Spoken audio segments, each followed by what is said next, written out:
lovely Rachel Hamley, who's going to be running these shows with me from now on, either weekly or monthly or whenever we have something fantastic to tell you. Welcome, Rachel.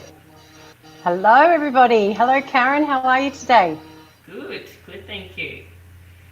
Awesome, Doing our awesome. self-isolation about 100 kilometres apart. Yes, that's so true. Well, yes, I'm here in my office at home, self-isolating and busier than ever. Very good, very good. Well, for those who don't know myself or Rachel, we're going to do a quick who we are, what we are, and then we'll get into a few things and let you know what this show will all be about. So, my background is I'm a researcher. I've done legal research in law firms and property research. So, I used to help a lot of my friends buy houses. Didn't realise that could be a job until one day I met Scott, who's the boss of Xenium and RPA, and discovered, there was a thing called buyer's agent, and it's actually business, helping people. I don't have to do it for free all the time, helping people buy their houses. So that's how my journey started. Up until then, I had bought numerous houses, I'd built, I'd renovated, done lots of that sort of stuff. So I already had a good knowledge and background from it from the beginning. And from there, I started helping other people buy houses. So whole heap of clients buy their homes, do renovations, and from there we've moved into subdivisions and developments and bigger style renovations, whether it's been residential, commercial property builds. So that's sort of my background doing that now for ourselves, for clients, and for industry partners. So that's me in a very, very quick nutshell. How about you, Rachel? Let us know what you're up to.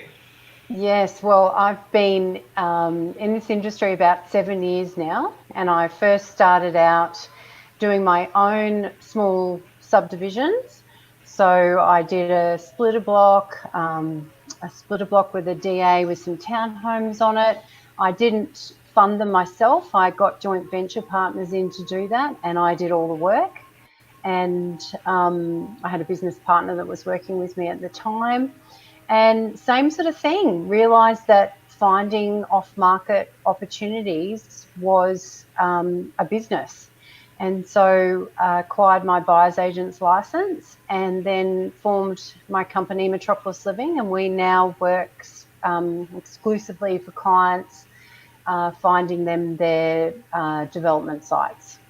So anywhere from land subdivisions to unit developments to townhouse sites, splitter blocks, even hotel sites as well. So it's been a wonderful journey. I love property. I enjoy connecting with people and also seeing developers acquire sites and make them profitable and then come back for more at the end of the day, which is awesome.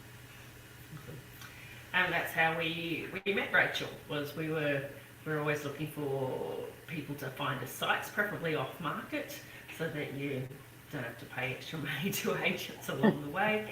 So Rachel came up, found some sites for us. So things are going well, and she's still finding us sites, and got a lot of interesting things on the go for this year, haven't we, Rachel?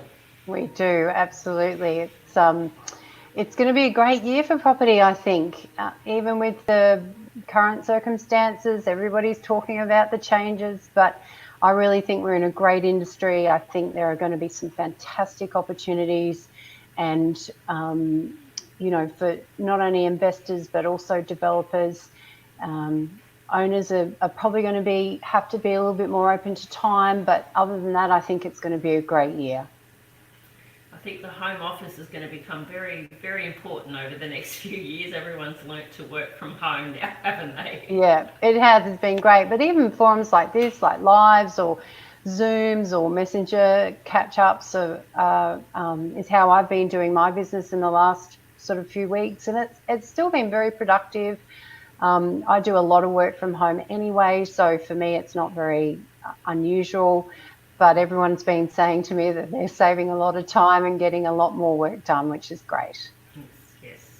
Well, I too work from home, so everyone goes, how are you coping? I'm like, it's no different. Nothing's any different. I'm at home all day, every day anyway, so for that, there's not that much difference. So yeah, that's right, right. well, let's just tell all our lovely viewers about ourselves, our Property for Chicks Facebook page. We welcome everyone to come and join it. We will be doing these broadcasts every week, maybe fortnightly, and we just want to go through and help mostly women get through buying property.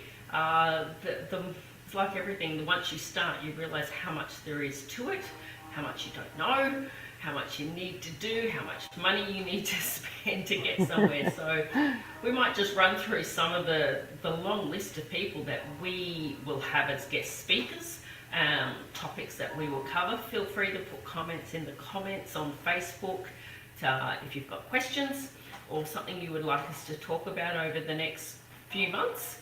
But where shall we start? I think one of the first ones we get in a property contract, it will be our due diligence and finance clause. So we've got some really great women who are mortgage brokers and accountants who we will have on to go through the minefield, because sometimes you need to set up a company, you need to set up trust structures, and to know how they work and what's best to set them up. So you've got some great people lined up, Rachel.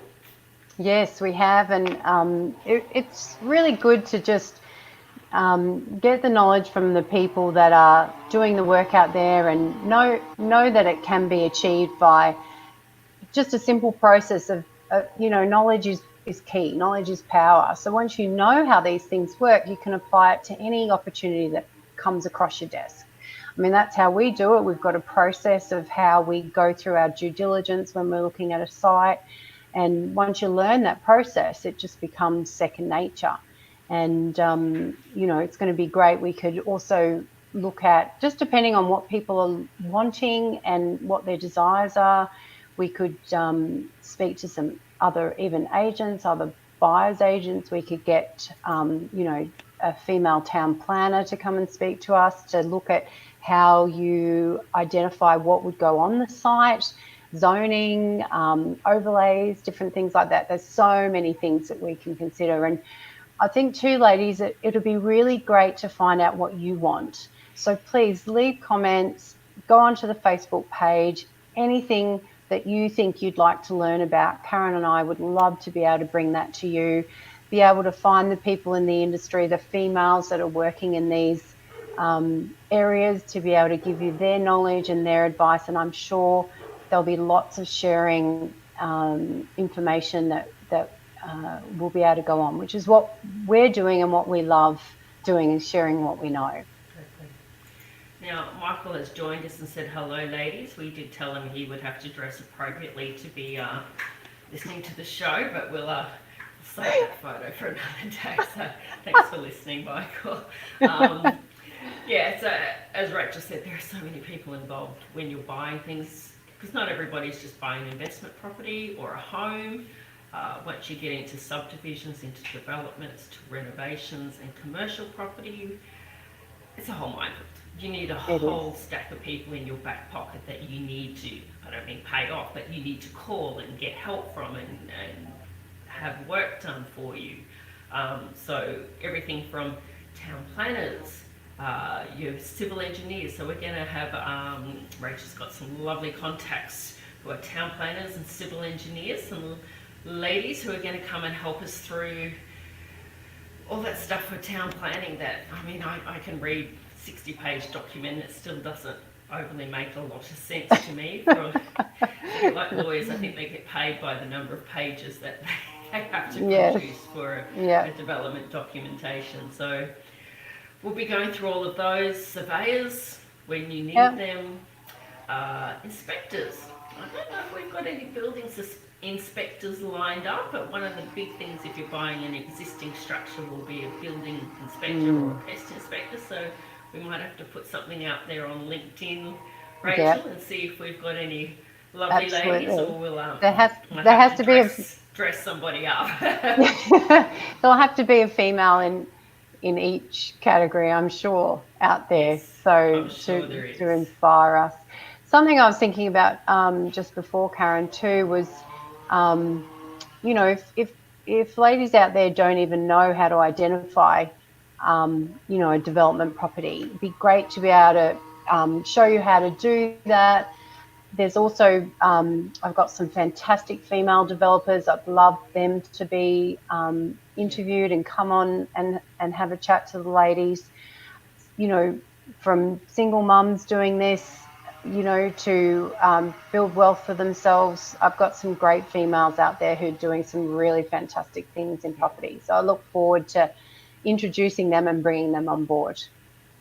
You hear people say anybody can do a development, but not everybody can make money out of it. And you do see, unfortunately, an awful lot that don't come out better off. So hopefully through this Facebook page and through our live broadcasts, we can help people, either connect them with the right people to help them through various things they need to do and all the different orders that you need to do, the councils you need to talk to, and hopefully we can help some more women to get out there and buy property, do developments, renovate the house. Nothing like a good sledgehammer and a chainsaw to solve most of these. You'll have to bring me along to the next site, Karen. I've not actually done that, but that would be fun. That would be a lot of fun. Chainsaw was probably one of my best investments I think I ever did. Actually, I've got a splitter block across the road from where I live that's just settled, and they've put the fence up and they're now doing the demolition of the house. Actually, I should take some video of it and show everybody the progress of it. I should go and introduce myself to the developer. Actually, one of my friends was wanting to purchase the site, and they've got some very noisy equipment going on out there at the moment, but that's okay. Are they building houses, or is it a multi-zoning? No, it'll just be homes, residential homes, so 2 new homes. So it'd be great. Always good to lift the value of the areas when you build new homes. It's a great spot in Brighton, and there's beautiful schools and great things around here. So yeah, it'll be fun. I might take some video and we can follow that along. Might just be 4 to 6 months of a bit of noise and dust and being woken up early in the mornings from builders. Yeah, well, I know what they paid for it, so it'll be interesting to you know, sort of see how that progresses and what they end up selling them for, and we can do a bit of a back of an envelope feasibility to see whether or not they make any money. Well, that's one of our favourite words, isn't it? Feasibility, which we haven't actually covered yet. And you know, I spend many hours going through feasos, as do you, and we swap them around because every different company has slightly different costs and different things that they put in. And yeah, there's an awful lot you look at and go, don't know how they're ever going to make money on that, but and others you go, wow, this looks like a really good site. So yeah, that's another thing we'll be able to cover with people. We'll be able to go through feasos, all the things you need to cover, and then I see a lot come out and you kind of go, yes, it makes money, but you kind of didn't think of this and this and this. Yes. And a lot of people don't think of selling costs. You've got the legals for your selling costs, unless you're going to do your own selling, or you're setting up of entities, paying accountants, or there's just so many things along the way that you have to incorporate in. So some feasos go, oh, you buy it for this, you sell it for that, that's all good. But there's an awful lot of hidden costs, and sometimes, you know, $1 million property and you add in $40,000, $50,000 stamp duty, that might be half your profits gone. So you need to add in, you know, everything that you need to, that you can possibly think of, whether it's a driveway, drainage, stormwater, like what's some of the other things that you've come across, Rachel, that generally gets forgotten? Oh, interest. Like, interest, yes. Yeah, I don't understand why people forget about the interest. That sometimes that can be your whole profit if you don't allow for interest on a site. And also knowing the length of time it's going to take to achieve the outcome of the development is how long you have to allow for that interest to be charged. So yeah, that's one thing I see often. And again, same sales pricing at the end for the real estate agent. I allow a little bit extra for staging if say you're doing townhomes or something like that, it's always nice to stage a property to be able to then show the potential buyers what the home would look like with furniture in. It's a great way to sell property, I think. Yes. Yes.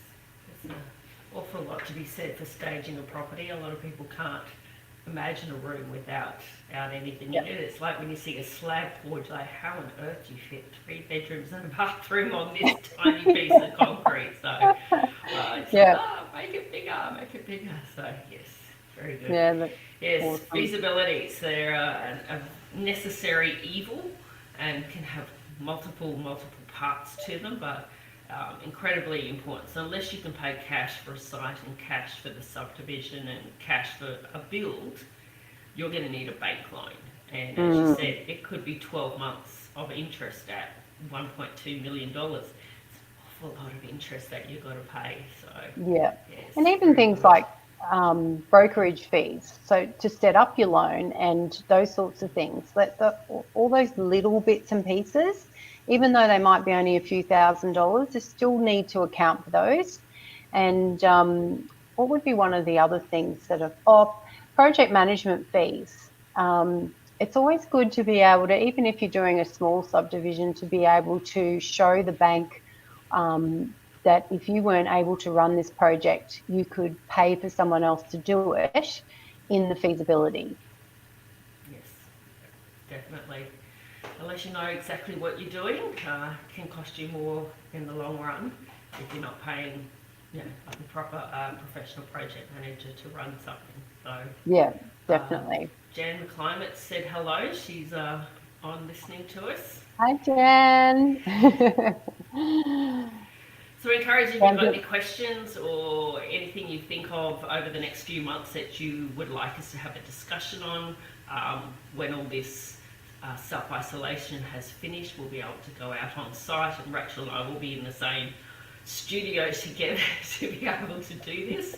Let us know if there's something you're struggling. Maybe it's the very beginning. Where on earth do I start looking to find property? How do I even start on this?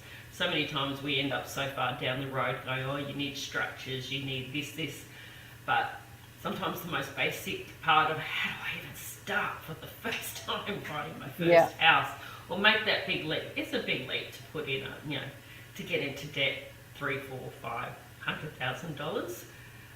You don't want to stuff it up. So we'll be going through some of that stuff as well. Do you have anything else you want to go through, Rachel?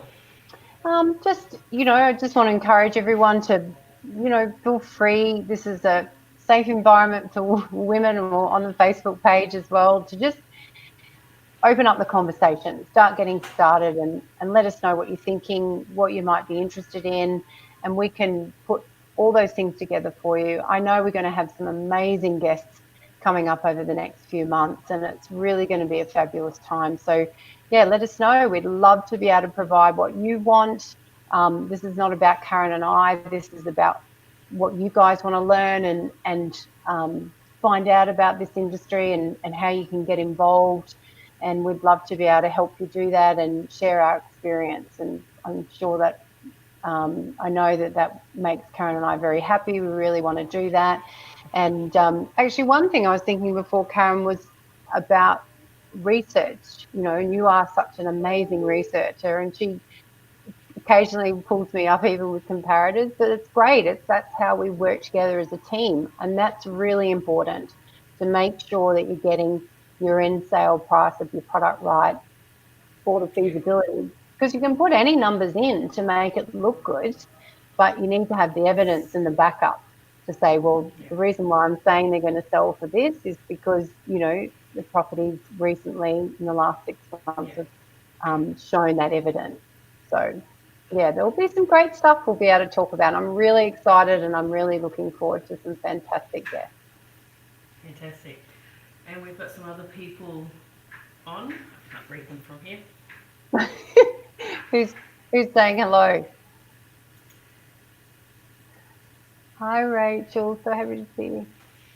Oh, that's lovely, Jenny. In property. Yes, lovely, Jenny. We might have Jenny on one time, actually. She's a real estate agent, and Jenny does